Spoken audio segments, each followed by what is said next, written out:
बिस्मिल्लाहिर्रहमानिर्रहीम। अस्सलाम वालेकुम व्यूअर्स, कैसे हैं आप सब लोग। मैं हूँ मिस्बा बीबी और आज की वीडियो में हम सेकेंड ईयर की केमिस्ट्री के चैप्टर नंबर 7 से स्टार्ट करेंगे, that is fundamental principles of organic chemistry. आज का लेक्चर जस्ट इंट्रोडक्शन बेस्ड है, तो सबसे पहले आज के इस लेक्चर की समरी देख लेते हैं। आज की वीडियो में हम बेसिकली हम चार पॉइंट्स को कवर करेंगे, जो कि हैं introduction, classification of compounds, vital force theory and modern definition of organic compounds as well as organic chemistry. Compounds को पहले पहले दो कैटेगरीज में क्लासिफाई किया जाता था, that were organic and inorganic compounds. This classification was based on origin and properties of these compounds.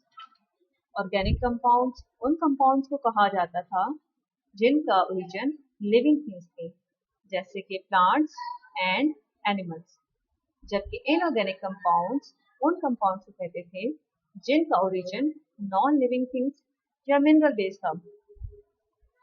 चूंकि scientist बहुत कोशिशों के बावजूद भी ऑर्गेनिक कंपाउंड को खुद से सिंथेसाइज नहीं कर पा रहे थे, तो उनके इस फेलियर ने उनको ये मानने पर मजबूर कर दिया कि organic things can only be manufactured by and within the living things, क्योंकि लिविंग थिंग्स के अंदर कोई ऐसी मिस्टीरियस फोर्स है that is vital for the synthesis of organic compounds.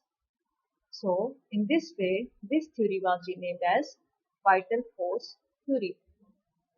बहुत अरसे के बाद एक scientist that were Friedrich Wohler, उन्होंने अमोनियम साइनेट से, जो कि एक मिनरल बेस्ड कंपाउंड है, उससे यूरिया सिंथेसाइज किया, जो कि ऑर्गेनिक है, टोटली ऑर्गेनिक कंपाउंड है और तमाम मैमल्स के यूरिन में पाया जाता है। इस तरह वाइटल फोर्स थ्योरी रिजेक्ट हो गई और इस रिएक्शन की इक्वेशन हम इस तरह लिखेंगे। अब चूंकि लिविंग थिंग्स में ही ऑर्गेनिक कंपाउंड्स नहीं बन रहे थे, इस वजह से ऑर्गेनिक कंपाउंड्स की पुरानी डेफिनेशन खत्म हो गई और नई डेफिनेशन की जरूरत पड़ी।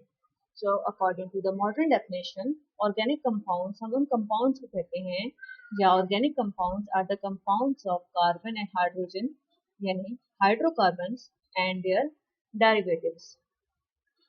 और फिर ऑर्गेनिक केमिस्ट्री क्या होगी? Organic chemistry is the branch of chemistry that deals with the study of these organic compounds. So I hope so it's all clear to you, but if you still have some questions, you may leave comment.